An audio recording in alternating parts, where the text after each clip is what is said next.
Are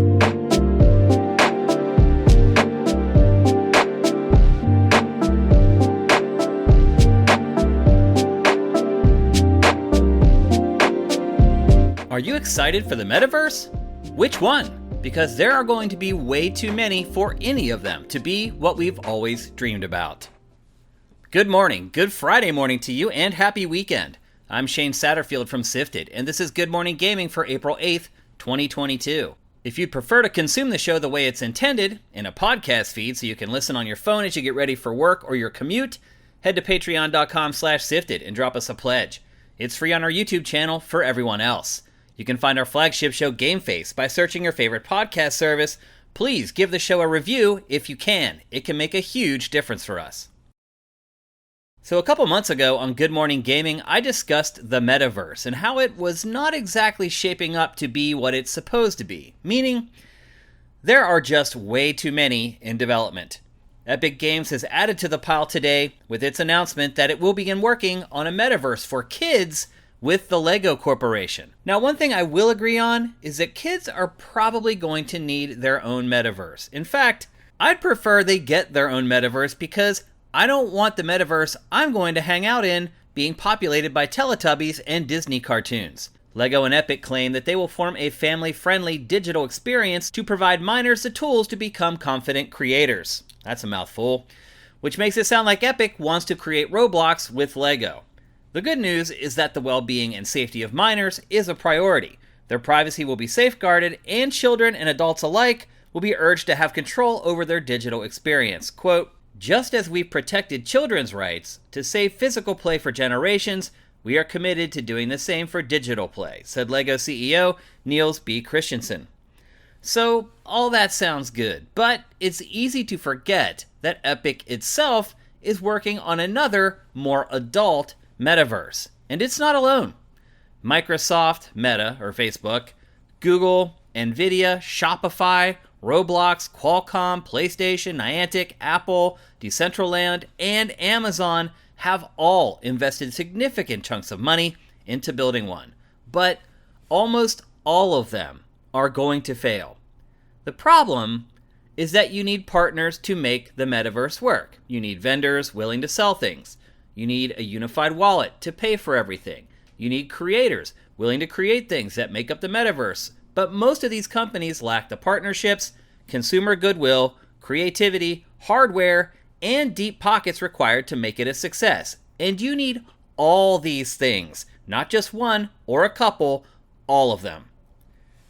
Realistically, the only companies truly capable of doing it right are Apple, Meta, again Facebook, Microsoft, Amazon, maybe Epic, and Google.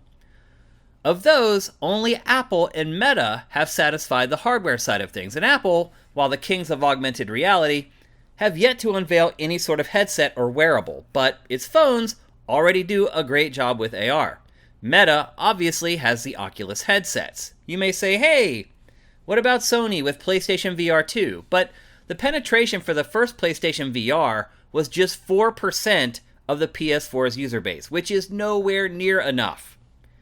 Now also, I believe, it's starting to become clear why Epic has been so hell-bent on going after Apple, because they are ultimately going to be big-time competitors in the metaverse. Choosing whether to go with VR or AR is also a big decision, because that changes everything. Are you still a part of the real world while you're in the metaverse? That's AR. Or are you completely closed off to the real world in the metaverse? That would be VR. For the record, Ken Kutaragi, the creator of PlayStation, is not a fan of VR at all, not even PlayStation VR. He says that anytime you put on a VR helmet, it's no different than being on an anonymous message board. So the creator of the PlayStation is not a fan of the VR approach. So while Epic is smart to begin developing a metaverse for kids, which is something that has minimal competition right now, we're probably never going to see it realized as a unified platform for adults as it appears in science fiction like Ready Player One. There's just too much money involved, too many walled gardens, not enough vendors, and talented content creators to go around, and quite frankly, far too many options and competitors. So what you're going to end up with is a collection of metaverse. I don't know if they've actually come up with the plural version of metaverse yet, because that's an oxymoron. The metaverse is supposed to encompass everything. But what you're going to find is that there's going to be a dozen metaverses, metaverse again, and they're all going to be gimped versions of what we expect them to be. And again, I really think the only companies capable of doing this are Apple and Facebook, because they have both the hardware, they have the relationships, they have people who are willing to trust their payment processes. All of that stuff ties into whether people are going to join up and be a part of the metaverse. And the hardware part is really the biggest part. And that is where Apple has a huge advantage. So many people have iPhones already. And if Apple can somehow figure out how to use those handsets to get people into its metaverse, it could be game over. And now for a couple more stories from the top of your SIFs. After I recently went off about the lack of adequate pay for QA testers at major video game developers on GameFace this week, today, Activision Blizzard has converted all QA staff to full-time and has set their hourly wage at $20.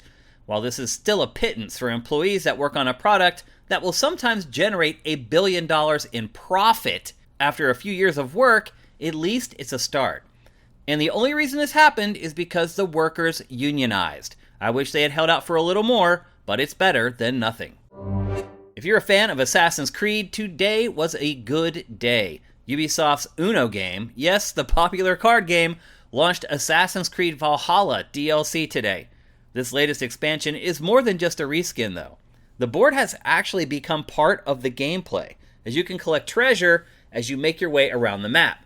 Collect enough treasure, and you can buy a longboat that leads to battles against opponents. It's pretty wild, but if Uno isn't your gig, then how about Fortnite? Skins for both Ezio Auditore and the female version of Ivor have been added to Epic's Battle Royale shooter, but they'll set you back 1,500 to 2,000 V-Bucks. They're available now. The highly anticipated Metroid Dread game came and went without as much fanfare as we expected. Perhaps part of it is that updates have been slow to roll out, but version 2.1 is now available and it adds new options. In Boss Rush, you fight 12 continuous boss battles and aim for the best time possible.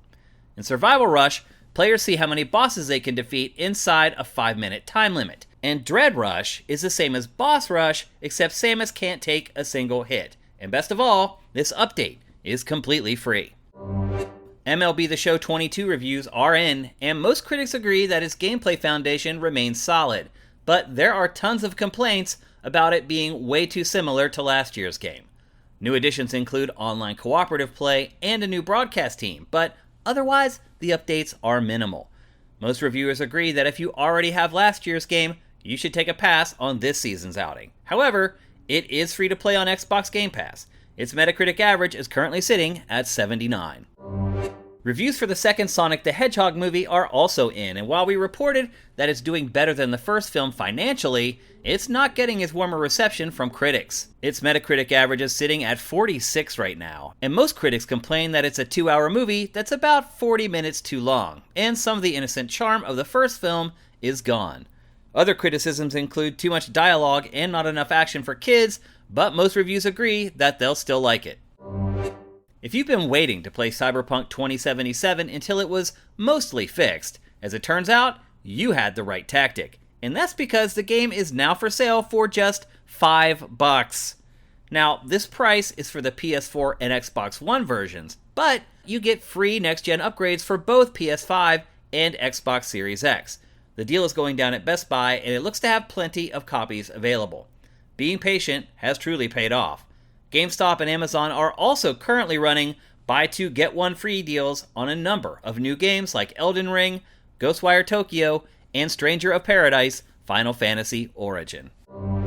The first big patch for Gran Turismo 7 went live today. The payouts have been boosted for campaign and online events, which should help with its stingy economy. New events have also been introduced, like big races at locations like Le Mans. New 1-hour endurance events are now unlocked when you reach level 23. The in-game credit cap has been lifted, and more legendary cars are now listed in the auction house. But the big change that most are waiting for, being able to sell your cars, still hasn't been added. At least there's still something to look forward to. Pac-Man now has a new wife. And why is that? First of all, did you know that Miss Pac-Man was not created by the same people as Pac-Man? Bandai Namco was in negotiations with that group to purchase the royalty rights when it claims AtGames stepped in and spoiled the deal. Not only that, AtGames ended up purchasing the royalty rights instead, which made Bandai Namco very angry. So to avoid paying fees to this organization, the Japanese publisher has gone out of its way to replace Miss Pac-Man with a new character named Pac-Mom in any games Miss Pac-Man appears in. AtGames is angry because it's obvious what Bandai Namco is doing and it's not getting paid. Bandai Namco just goes about its business and doesn't have to write any checks to a company it despises.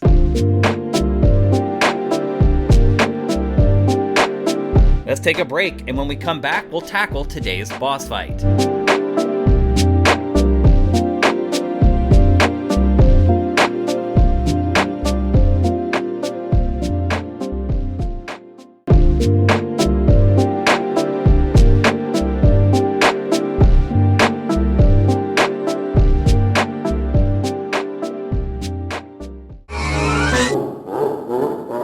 Welcome to today's boss fight, where I tackle random topics that may or may not be related to video games.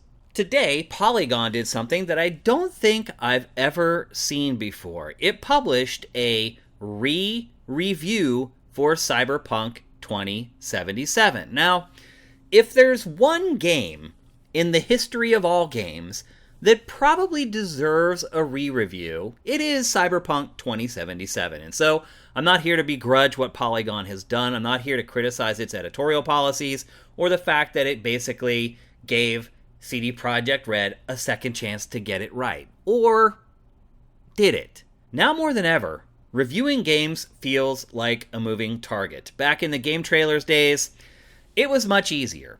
A game would come out, you'd review it, and that review was going to remain accurate for the foreseeable future. And in fact, probably accurate until the end of time. Now, a game may get some DLC post-release that maybe could bump up the score a little bit, but a lot of times you're paying extra for that, so maybe you should just review the DLC on its own. So the longevity of reviews up until the last, 7 or 8 years was pretty solid. But all that has changed because, one, we're seeing games released now that are unfinished or broken. It's not just Cyberpunk 2077. Tons of games are doing this. The GTA trilogy is probably the most recent and most egregious. You can even go back and look at games like Marvel's Avengers that launched in one form and then went through so many tweaks as the developers tried to find the right formula to make a game as a service a success. So games are a moving target now. It's very hard to write a review for a game now, for some games. Now, there are still single-player games that are released where whatever comes out at launch is probably going to be the bulk of the game for all time. But with games as a service, and even some games that the expectations are really high and they're not met, they can change drastically from when they're released to a year later or 2 years later. Just look at Gran Turismo 7. We just talked about that a couple minutes ago here on GMG. It's already undergoing massive changes that, if those changes were in the game just a few weeks ago when it launched, the reviews for that game would be a lot different. So that's a great example of just a few weeks later. Basically, the reviews for Gran Turismo 7 aren't all that accurate. So how do you deal with this? Giving a game a year or more, in the case of Cyberpunk 2077, to kind of fix its problems and then re-review the game and essentially give it another chance, that's huge. And believe me, CD Projekt Red isn't the only developer who sat and took notice of this today. Tons of other developers did. And I will say that this does open the door a little bit for other developers and other publishers to think to themselves, okay, if we have a 4-year plan for this game or a 5-year plan for this game, launch isn't as important now as it used to be. We can kind of get away with releasing something that's a little broken if publications as big as Polygon are going to give us the benefit of the doubt and re-review the game once we fix it. And again, I'm not trying to pile on to Polygon or criticize their editorial processes. I'm just stating the facts.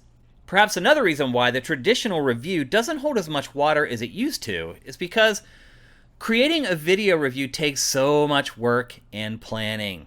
Going back and updating it and potentially losing all the SEO juice of the original review isn't something most websites or YouTube channels are willing to do. Now, this obviously works much better when you're a text-only publication like Polygon. Polygon does not create video reviews. So in Polygon's case, you can just amend the copy at the same URL that has generated all the SEO juice. So the re-review that was published today by Polygon is at the same URL as the original review that Google and all the other search engines have been pushing to ever since the game released. So it works okay for Polygon. If you do video reviews primarily, and you're re-reviewing a game, there's no way to place that video back in the same URL that is already generating all the search-related traffic. And at the same time, this is kind of a conflict of interest. You're essentially placing your search engine-generated traffic above the need to be accurate and serve your audience. And I'm as guilty as anyone. I can't tell you how many times I've thought, I was going to sit down and amend our game eval for Red Dead Redemption 2 to include Red Dead Online, and likely drastically increase its score. But when the rubber hits the road, I know few people are going to read the eval again, and I end up prioritizing something else instead. It's complicated, and as games are becoming more complicated and they're evolving like an amoeba, it's hard to pin them down. If a game is taken to task for something, universally, meaning every review, every critic, every YouTuber, every Twitch streamer complains about the same thing in a game, they're going to change it. And suddenly, you have all these reviews that may hinge on this one fatal flaw that are completely irrelevant. And this goes back to what I was saying in a prior episode of Good Morning Gaming about how the traditional review is becoming less and less relevant by the day. Because the traditional review, once you write it, it goes to Metacritic. It used to go to GameRankings.com. It goes to all these review aggregate websites where that score is set in stone. And that just doesn't work for video games in 2022. It just doesn't, because games hardly ever stay the same anymore. It's both the blessing and the curse of the console hard drive. And this is why, on Sifted, when we first launched, we did a lot of game evals. But as time has gone on, we have just done less and less because they just seem less and less relevant. Particularly video game evals. Now, we did just do one for, the last one we did was Resident Evil Village. And sometimes we just do them because they're fun and we just want to show what we can do with our video evals. And that was really why we did one for Resident Evil Village. It's a very visceral game that lends itself well to things like video reviews. And so we did do one, but that game is a generally linear single-player experience. There were tweaks made to it, ultimately post-launch, but for the most part, that game has stayed the same, and so video reviews for that game are still relevant for the most part. But in general, in 2022, the better way to evaluate games is on podcasts. It just is. And preferably with more than one person discussing the game. That way you get multiple perspectives. A lot of times during the discussion, things that I think about a game can be changed or morphed by things that Matt says about the game. He can provide a different perspective on certain elements of a game, and I would hope that I do the same for him as we discuss things. And again, as a moving target, it's okay for us to talk about it now and say this is what it's like on this date, and then come back a month, 2 months, 5 months, in the case of Cyberpunk 2077, over a year later, and readdress it there. And it is hard to admit this, because I think one of the things I'm most proud of is that I am one of the people who created the modern video game video review. The reviews that we created at Extended Play before X-Play, and then we created X-Play, and then the reviews that I started doing at Game Trailers, that is how reviews are done now. Almost all of them. So, personally, I hate to say something that I created and has been copied and has been very successful across the years is no longer relevant. But that's just the truth of the matter. As games evolve, the way that we cover games also has to evolve.